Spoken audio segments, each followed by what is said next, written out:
Tom here, back again with another chess video. Today we're taking a small break from my Road to 1500 series to do a video on the 4-move checkmate. This is a trap that at the sort of beginner level, beneath 1000 rating, I think you'll see quite often. I definitely have. And if you don't know what you're doing, you can get caught out by it. So in this video, we'll take a look at what the 4-move checkmate is, what the best defense against it is, and some possible counterplay. So firstly, what is it? 4-move checkmate starts with e4, most common opening. Black usually play e5, and then white will immediately bring out either the queen or the bishop.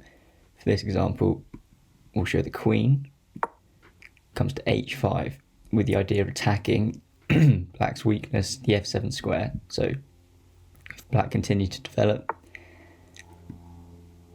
white brings out its bishop to c4, and now you can see both pieces are attacking the square. If black just continues to play a developing move like this, white has checkmate on f7 because the king's got no squares to escape from and can't take the queen because it's covered by the bishop. What you might also see is after e4, e5 and the queen comes out, black may think to try to kick away the queen by pushing this pawn. However, in doing this, you're missing that the pawn on e5 is also undefended. So white can capture there with check, now attacking the king, and also the bishop, the rook in the corner. So when black defends, white can pick up the rook and will have an overwhelming advantage for the rest of the game. So what is black's best defense against the 4-move, also known as the scholar's mate?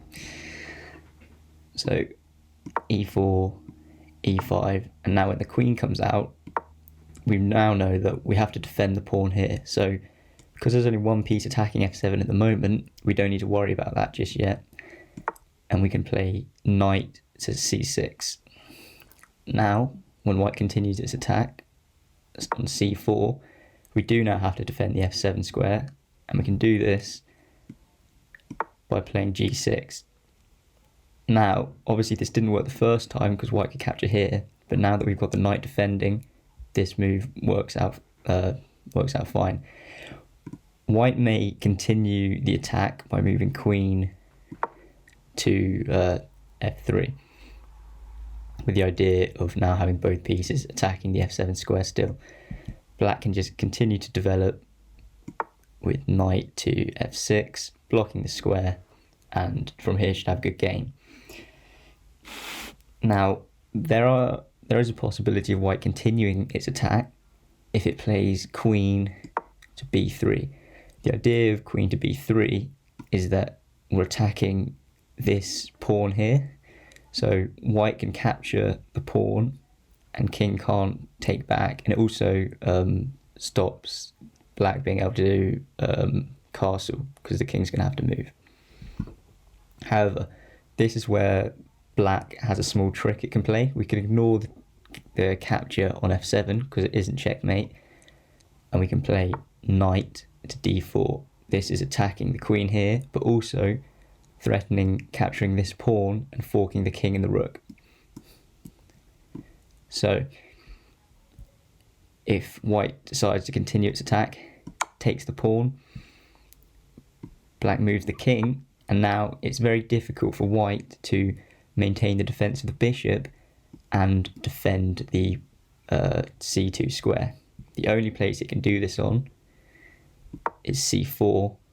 However, after c4, black can play b5 and white has no spaces left to go. If it moves here, capture the bishop. If it tries to move back here, win the queen. And if it plays a mistake such as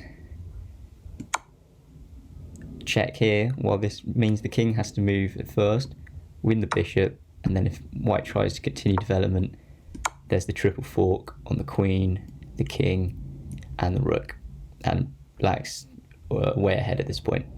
So that's the 4-move checkmate and the best way to defend against it. Cheers, guys. I'll see you in the next video.